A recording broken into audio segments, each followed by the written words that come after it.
มาแล้วครับเรียบร้อยครับโอ้สดๆจังหน่อยครับพี่น้องสดๆในจักบาทครับโอ้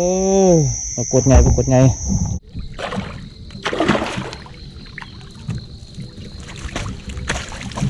ครับสวัสดีครับพี่น้องครับวันนี้พามาใส่เบ็ดครับช่วงเย็นๆนะครับนี่ครับมันมาเร็วนะครับเอาเหยื่อมาหลายนะครับวันนี้ใส่พี่น้องเบิ้งครับมันมวนอย่าลืมติดตามด้วยครับไปใส่กันเลยครับทั้งที่แถวๆนี้ก็ใส่ได้สองหลังครับคนหลังนึงตั้งไหนไปติดตามกันต่อไปครับเริ่มเย็นลงเนี่ยแหละครับ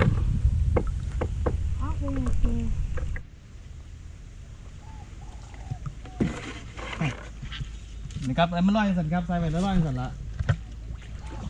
มันต่อไปเลยอยู่ในภูมิใหม่คุณครับ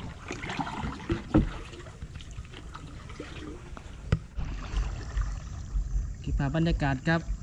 เย็นๆเสียแล้วครับนี่กำลังใส่ไปเรื่อยๆครับใส่ไปน้ำครับ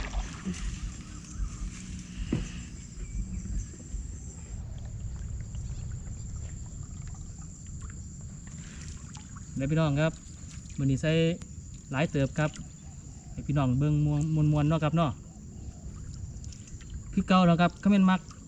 กดไลค์กดแชร์ด้วยพี่น้องเด้อครับนี่แหละภาพบรรยากาศอีสานบ้านเฮาบ่าวยงกระเสียมาฝากอยู่เรื่อยๆครับ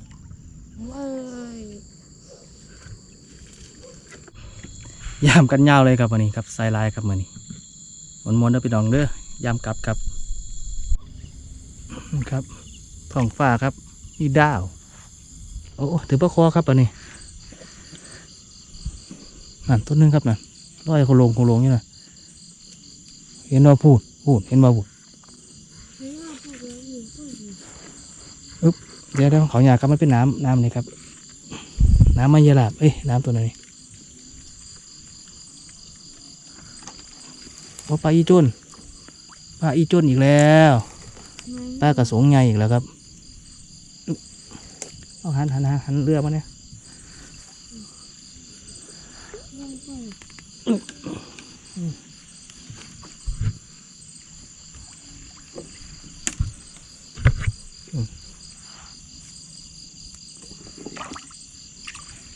ฮึบ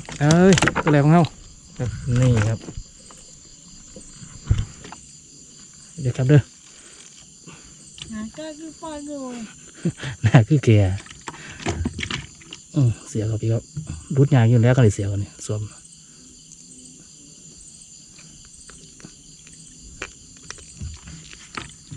โอ้ปวดยางคือกันเว้ยเสียของมึงทั้งไหนวะนะเบาตาเลยเนี่ย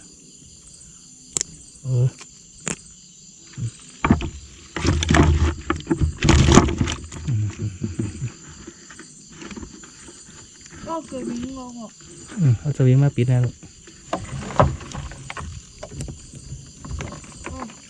เดี๋ยวไปนะวันนึงเสียเงี้ยก่อน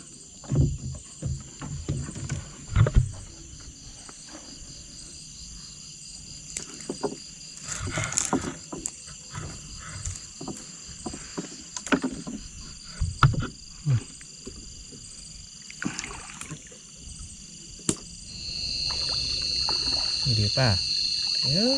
ก็รู้ปรากฏบ่ก็เกิดก็เรื่องนี้โอ้ปรากฏกับหลังนี่โอ้รุดซ้ำคิดว่าคือมันรุดเหลือเว้ยมันเกาะท้องครับนี่นะมันสวดแต่มันเกาะท้องนะครับเดี๋ยวมันรุดครับดีเอาถือเรือท่าน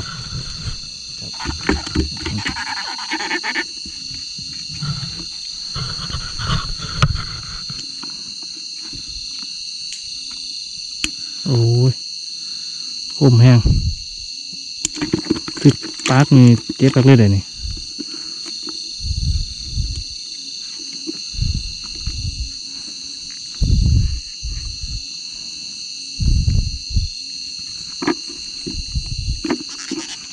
สองแต้มแล้วครับรุ่นต่อไปครับไปเดี๋ยวมาย่างกันครับเดี๋ยวเขาบานกันครับกิ้งเขาเดี๋ยวออกมาย่างกันทำกันเอาไปหน่อยว่าไอ้2 ตัว พี่น้องในเวลาย่างเบ็ดครับติดตามแล้วก็ลุ้นไปพร้อมๆกันเด้อครับเด้อรอบคำครับอะไรล่ะอุ้ยถึงปลาไม่ถึงงูโอ้ถึงปลาตัวนั่นโอ้ยตัวแก่มันนึงว่าถึงงูครับปลาคอดึงเลยปึ๊บเนี่ยขอตัวแรกครับงามๆเลยครับโอ้ไซส์งามครับไซส์งาม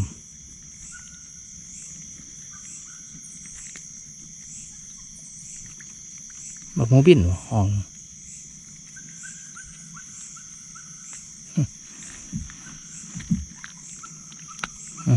ครับเอาตัวที่สามเอาครับโอ้แค่แน่ครับ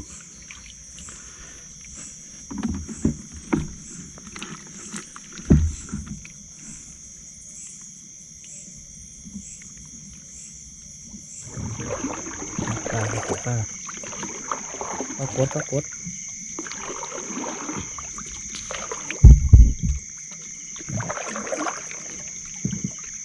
โอ้ยปลากดอีกแล้วนะครับ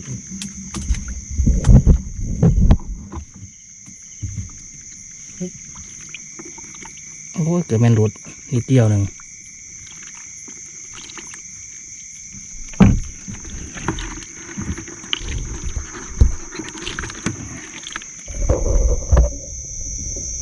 ครับปรากฏครับกำลังก็ต้องมีแต่ใส่นี่กึบครับโอ้ยถึงหน่อยลงปรากฏเฮาเหมือนปรากฏใหม่นะครับ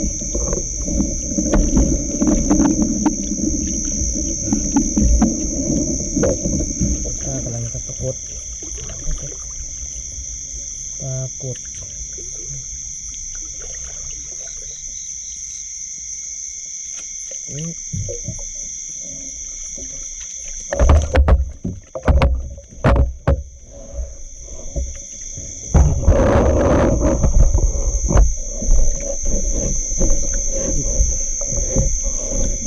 ที่จะปรากฏโตสัมยังไงครับเดี๋ยว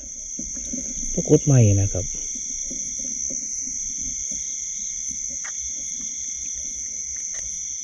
เฮ้ยปรากฏตัวใหญ่ไปใส่เนาะ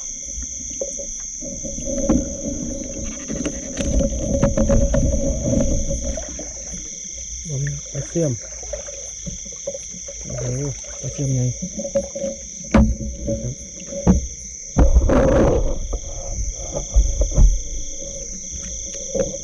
โอ้แห้งกันตัวนะครับเรื่องคือปรากฏครับปรากฏ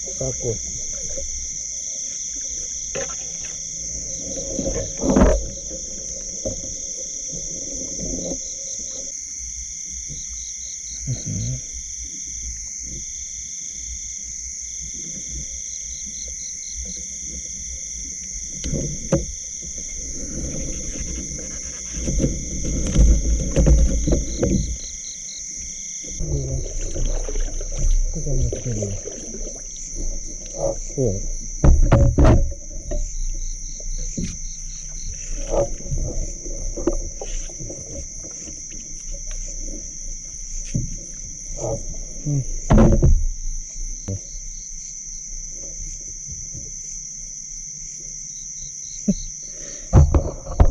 เย็นครับ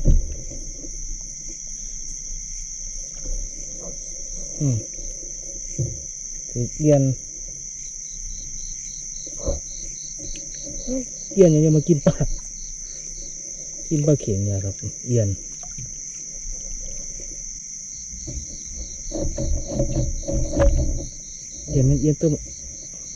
ตัวบางว่านอยู่ยังว่านอยู่แต่ว่าถือ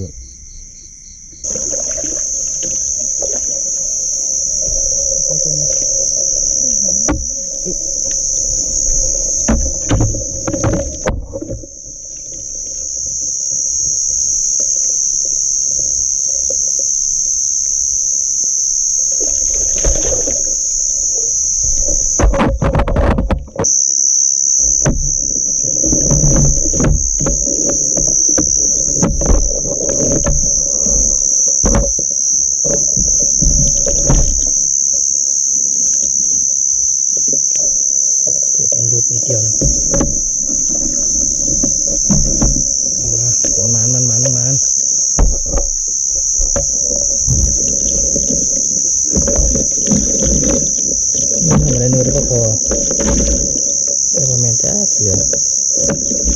เป็นปลากระสงไงตัวไง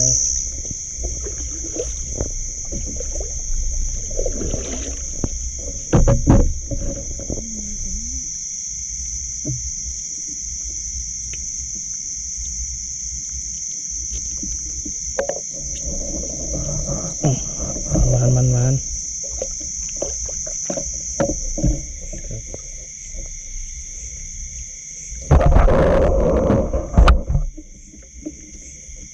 ปลาเสียม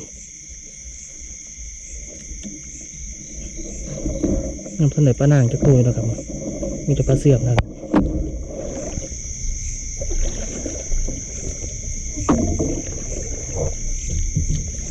ปลาโคตรครับปลาโคตร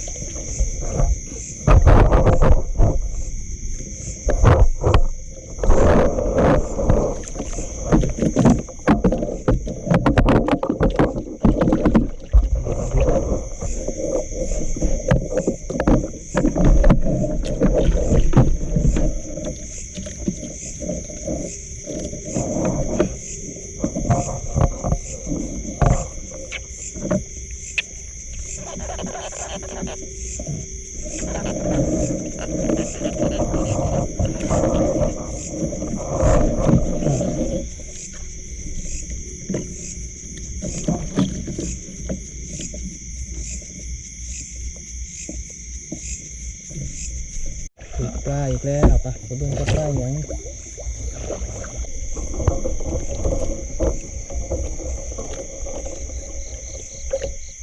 เอารุดซ้ำครับโอ้ยตัวบักใหญ่นะ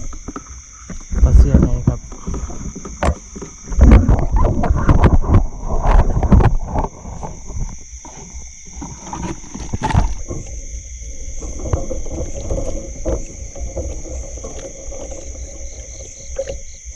เอารุดซ้ำครับโอ้ยตัวบักใหญ่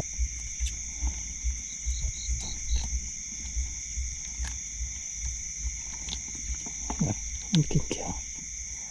ครับ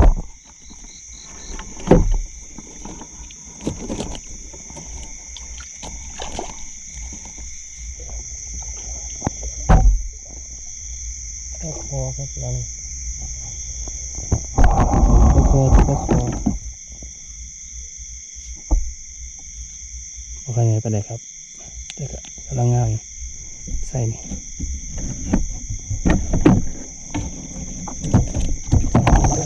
เด็ด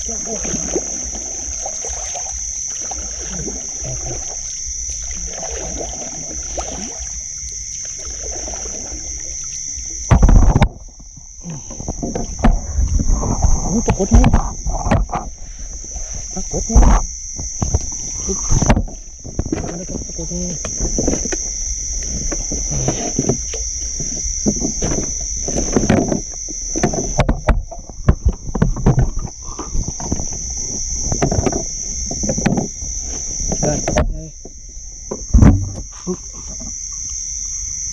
ฮ้ยเบทอนนี่น่ะทำบอลนั่นครับพี่นี่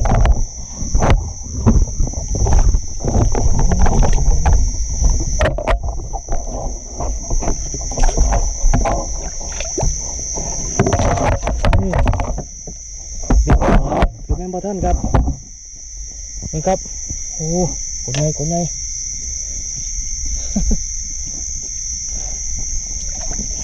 โอ้ยไปถอนพอดีเลย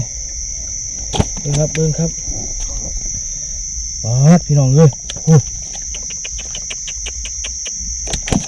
กดหยัก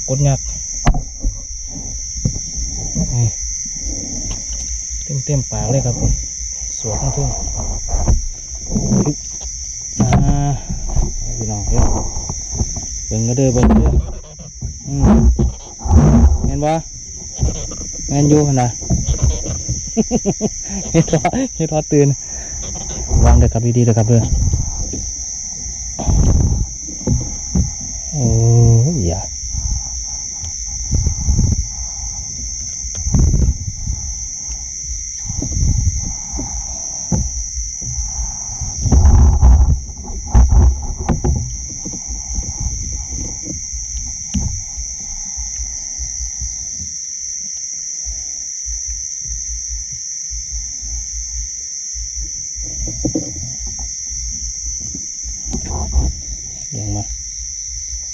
วดจังเลยละบัดนี้แทงออกฮอดพีอยู่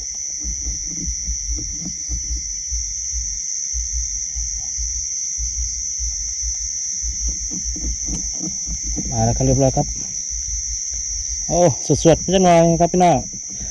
สดๆนะจักบาทครับปรากฏไงปลาเฮานี่มันครับเดี๋ยวจะปรากฏหน่อยนะครับเนาะที่ผ่านมานักเลยอึ้งตึงเลยวันนี้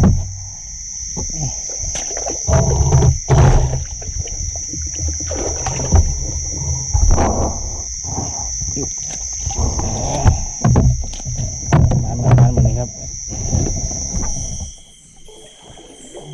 ปรากฏที่ถ่ายครับ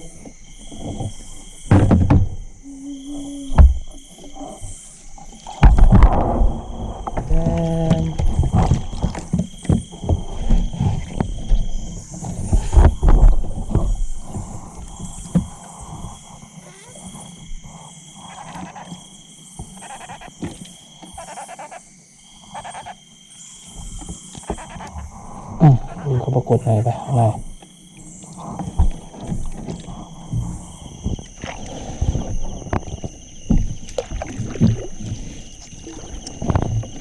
เห็ดพอง่วงนอนอะไรเห็ดพอมากันเด้อน้ำเด้อ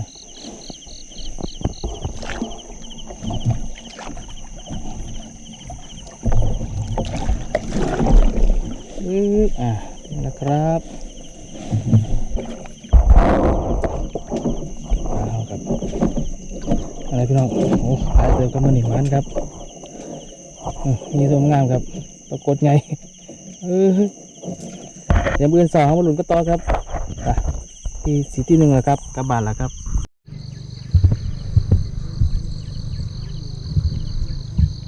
พี่น้องครับเสาร์นี้ครับพยายามไปแล้วเห็ดเพาะคือเก่าในเห็ดเพาะเนาะ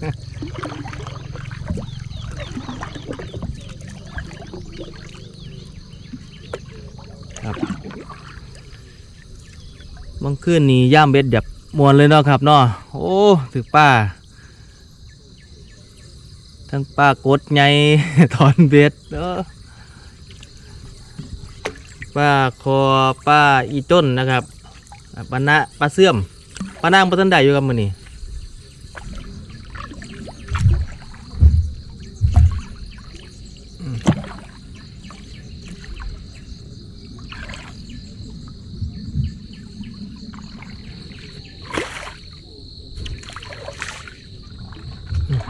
ยังอยู่ครับ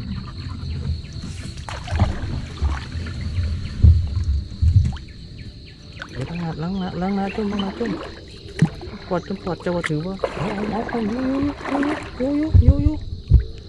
ปลาหมอไปเรื่องก็ต้องปลาอะไรวะโอ้ปลากระสูงไงอยู่แล้วครับกระสูงไง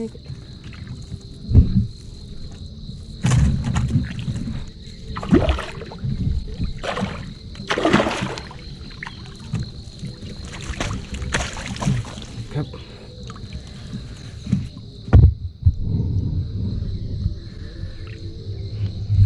โอ้ตัวนี้ใหญ่ครับปูโอ้ใหญ่ครับใหญ่ทั้งใหญ่ทั้งอ้วนครับ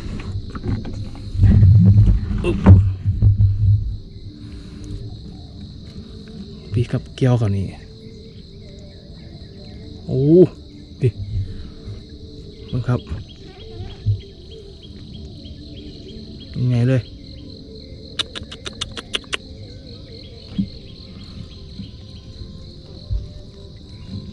จุ่มปอด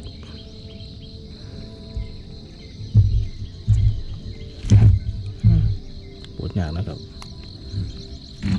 โอ้โห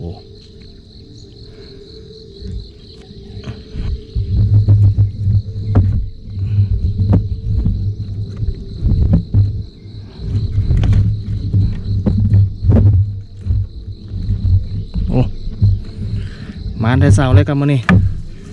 จุดๆนะพี่น้องจักบาทครับ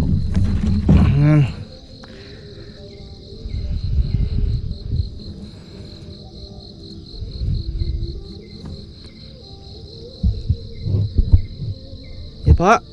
เอาเดี๋ยวป้า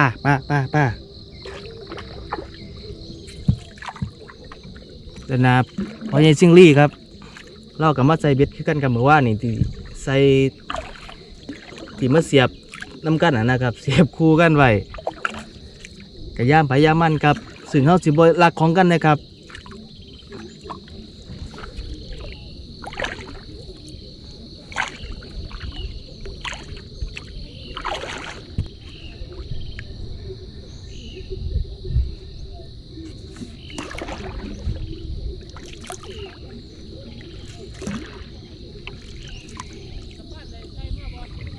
บ่ได้ใส่เด้อครับฟังนี่ผมบ่ได้ใส่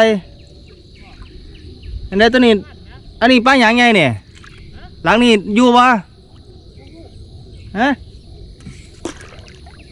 มันมาขึ้นถือกี่เลยหลังนี้ของเจ้านี่บ่ได้ย่ามบ่นั่นเดี๋ยวยังอยู่นั่นน่ะป้านั่นไปเอาเลยแม่มึงหัวป้าหยังตัวใหญ่ตื่นเด้ผมว่าผมพายเรือผมซองมึงเห็นอยู่น่ะแบบดึงอยู่ผมขึ้นฮะโอ้ยก็ว่าที่เอาขึ้นไปให้อย่ามันตายกันนั่นดอกไงแต่มันยังอยู่นั่นบูว่าป้าหยังนานเฮ้ยเม็ดดีบ่ถอได้แน่อยู่ครับได้แน่อยู่ปีนปรากฏน้อยได้ล่ะ3 หลังนี่ก็บ่ถือจักเทื่อ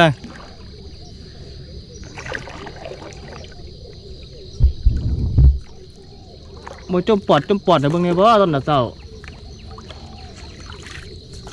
เบิ่งแล้วนี่ถึกป้ากดครับกดใหญ่บางคืนครับที่ถอนครับตั้งหน้าถ้ากดใหญ่เฮาหลังนี่ครับมันบ่คืนถอนนะครับ ที่ย้อนเอาท่านนะครับอันใดก็เฮ็ดเพราะใส่รถผมไม่ได้ใส่ครับผมใส่ได้ฟังอันสาวน้อยนี่ผมใส่บังนี่นะฟังพี่ข้างล่างได้ถือนี่มันสิดินแห้งๆนะครับแล้วก็เป็นหนังกับเผือกบางเทื่อก็แล้วแต่หลังเดี๋ยวกับบางเทื่อหลังบางหลังก็บ่ดินนะครับปลามันสิลอยอยู่นิ่งๆก็มีนะครับอยู่ซื่อเวลาเฮาย่ามันก็ต้องเบิ่งนะครับออกใกล้ๆจะสิต้องสังเกตดีๆนะครับจะสิแนมเห็น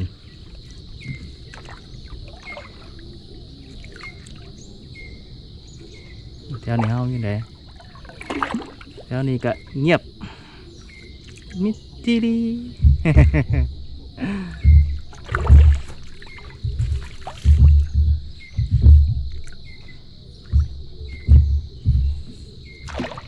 ฮิปโปมันจะขึ้นครับมึงบอกว่ามันขึ้นโดดขึ้นนี่เนาะวอดังคืนนอนลงไอ้เรือขึ้นไปงูเหลือมกัดคอเลยตัวหัวอย่าทำเป็นเลนได้เอาขึ้นไปซ้ำไปกลับบ้านก่อนเด้อ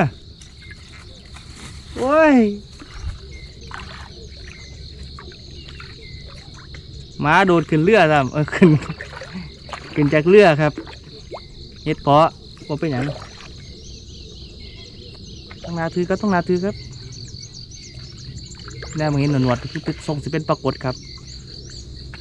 ปรากฏว่าเป็นปรากฏไอ้สิบอกยังครับปรากฏว่าเป็นปรากฏว่าสัตว์นั่นแหละเบรกจิ๊กโอ้รถรุ่นนี้เบรกไม่ค่อยดี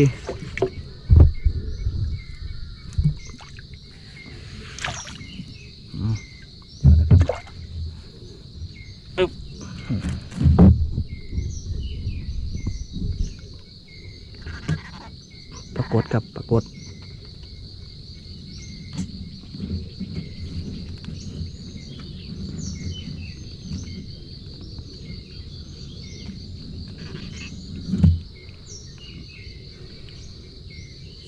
แสบเลยมันมากับมันห้องแสบอยู่แล้วหูอยู่แล้วว่าแสบไปยางมันต่อไปครับต้องนาครับอีกไกลมวนน้ำกันครับย่ามเบ็ดมือนี้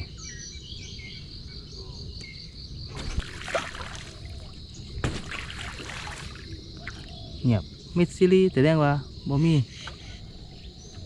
อุ้ยเห็นพ่ออยู่ข้างหลังเหมือนครับบอกว่าให้กลับบ้านมักโดดขึ้นนะครับเห็ดพอครับเพื่อบ่ได้ครับเพื่อปุ๊บโดดแล้วปั๊บเลย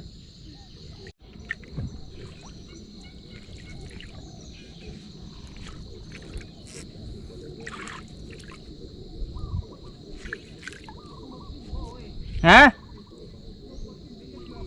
กินอยู่ครับนกกระเต้น บอกับ่เห็นเลย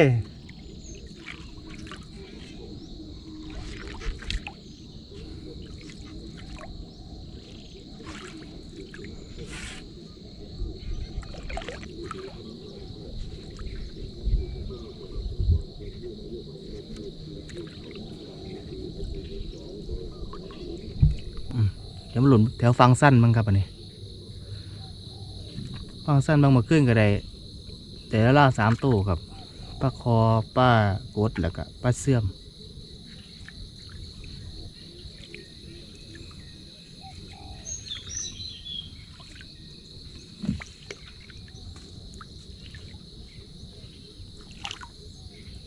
แต่สิ่งนี้เนี่ยเบิ่งเขามากก็ยังเงียบอยู่ครับ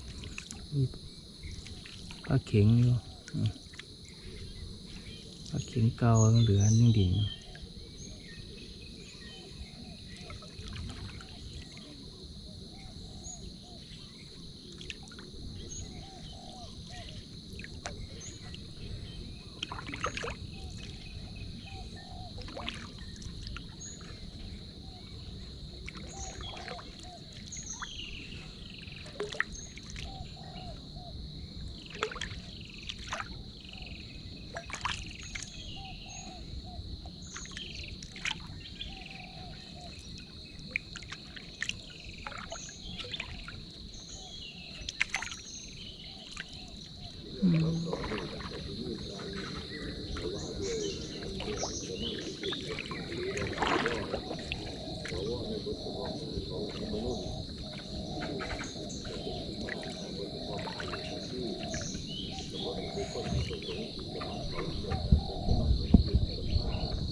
ยังอยู่ครับ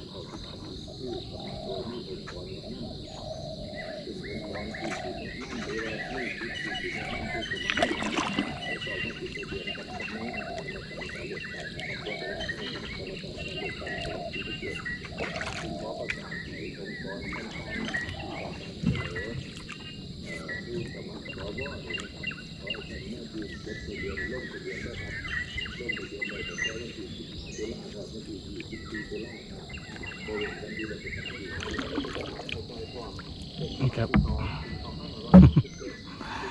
ปลากระทงไงไอ้กินหอดใส่นี่กินหอดกินจ้ำมิสลีนบ่ครับ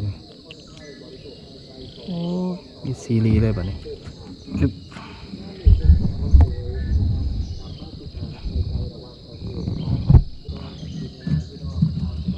ปลากระทงปลาเสียบทงพวกทางอื่นๆยังไงเนาะพี่น้องเนาะปลาจะนี่คอมเมนต์ไว้ได้เลยนะครับเด้อบอยงสีแดงหูนะครับว่าแต่ละที่แต่ละหม่องอื่นมาคือกันนะครับแสบตาจังเลย แดดมากนะครับแดดซ้องมากเลย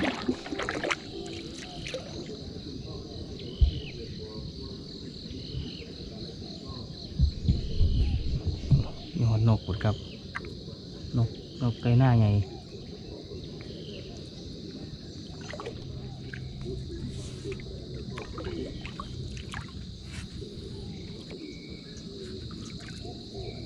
พี่น้องมวนได้ปะครับ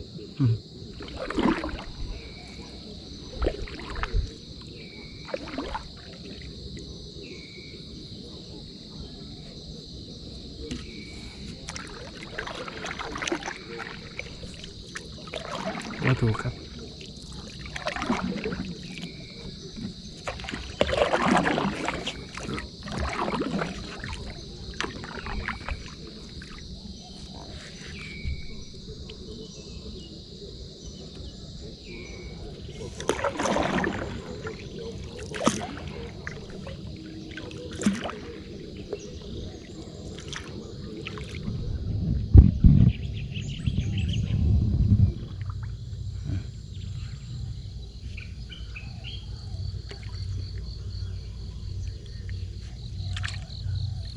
มาลุ้นโค้งสุดท้ายกันบ้างครับ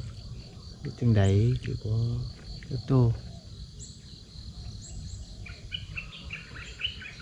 ก็จังสีเงียบๆแท้หมอติ้งคิงเลย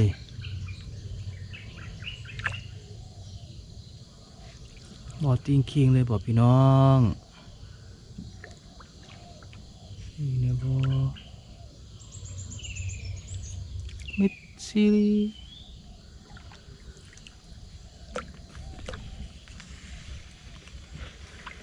เอาด้านหน้าครับด้านหน้าพี่น้องปลาบูใหญ่นอนโอ้โหอย่าพี่น้องดำกลือเลย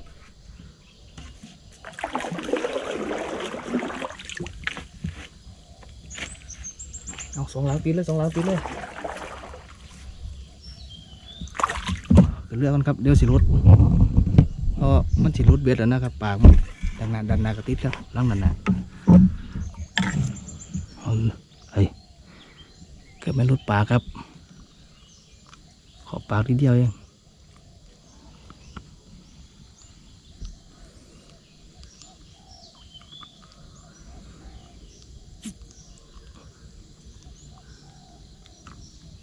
ครับ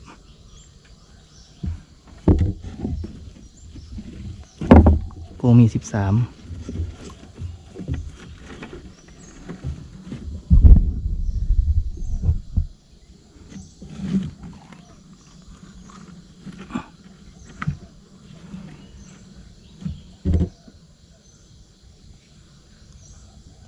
อยู่บ่ละตั้งนานถือป่าเมื่อกี้ดินจมน้ำปอดโอ้ยมึงเอ้ยอยู่ปุ่นนี่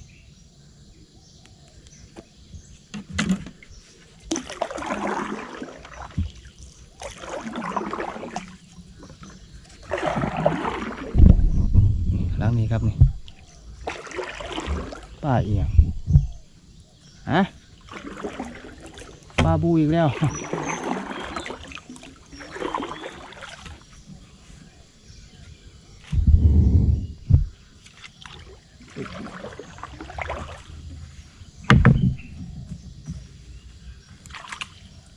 ครับ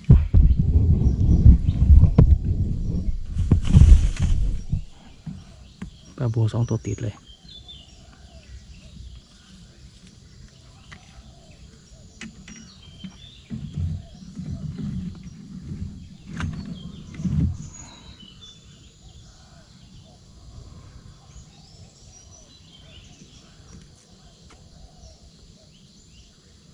ข้างในมันปลาเข็งอีหยังดิน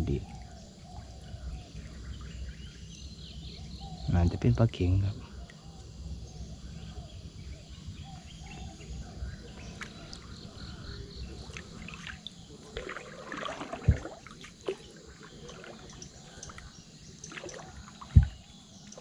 มันจมปอดเนี่ยบ่ส่งเลยถ่ายก็จะเงียบแท้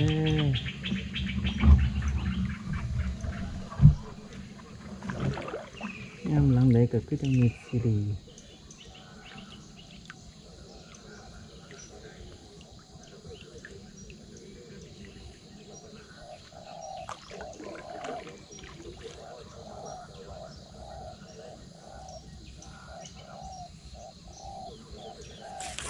ป้าตัวกำลังป้าบูว่ะป้าบูอีกแล้วครับเริ่ม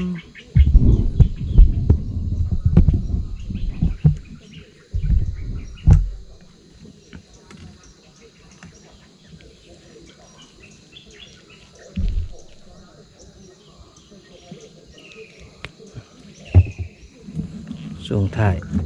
ปิดด้วยป้าบูครับ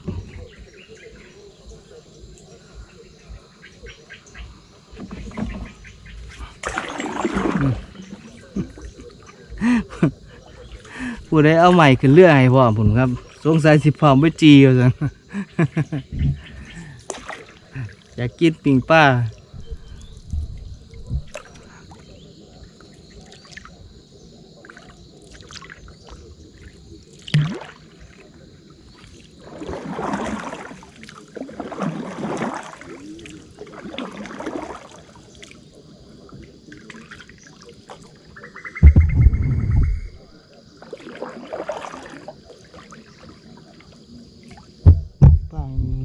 เป็นตัวอย่าง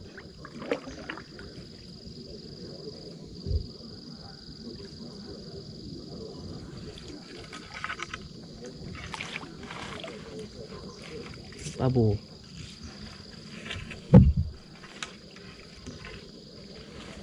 อีกปลาบูตัวนึงครับนี่ครับโอ้ยนี่ดิบมายันผีครับ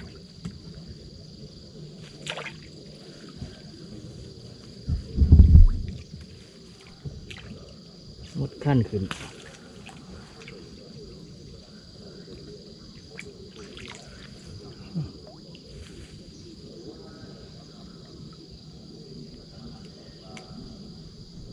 รับตัวนึงครับ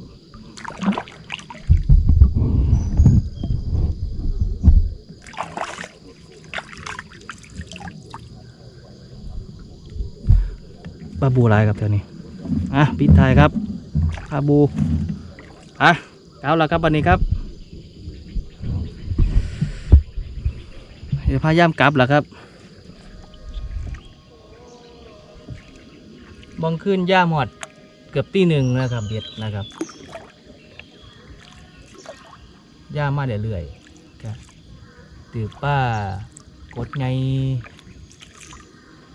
ป้าเสื่อมป้ากระสงนะครับหรือว่าป้ายี่จนก็ได้หลายเติบเนาะครับเนาะ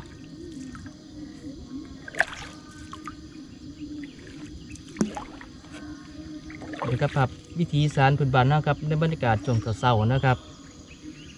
มักในบ่อพี่น้อง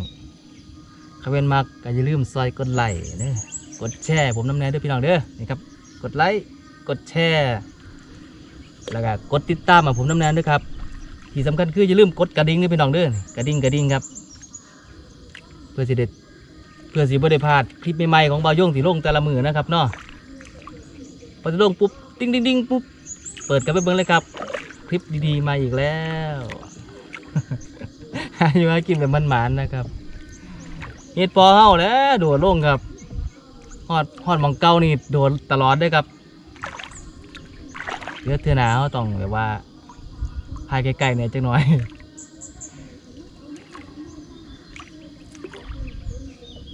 สัญญาณของหมาส่วนมากบ่ใครเขามานั่งเรือหรอกครับเขาสิ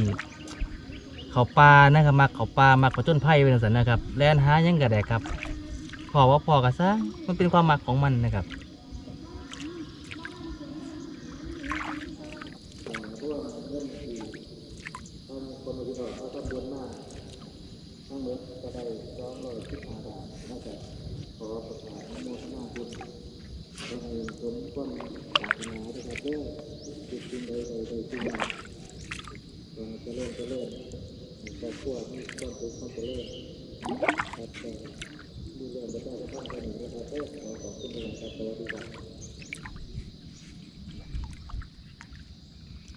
ครับเดี๋ยวครับหลุดมึงด้วยพี่น้องว่าสิได้ปลาสูตรบ่ครับ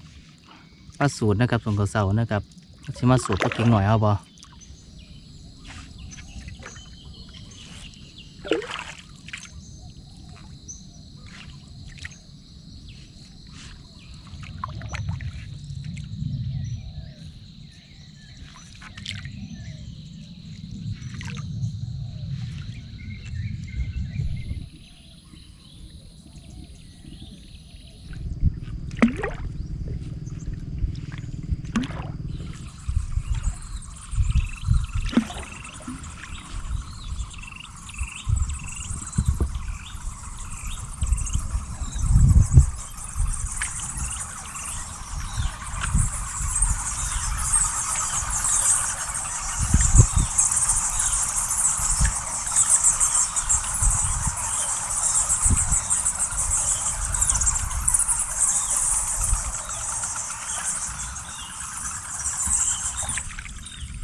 นักนะครับมัน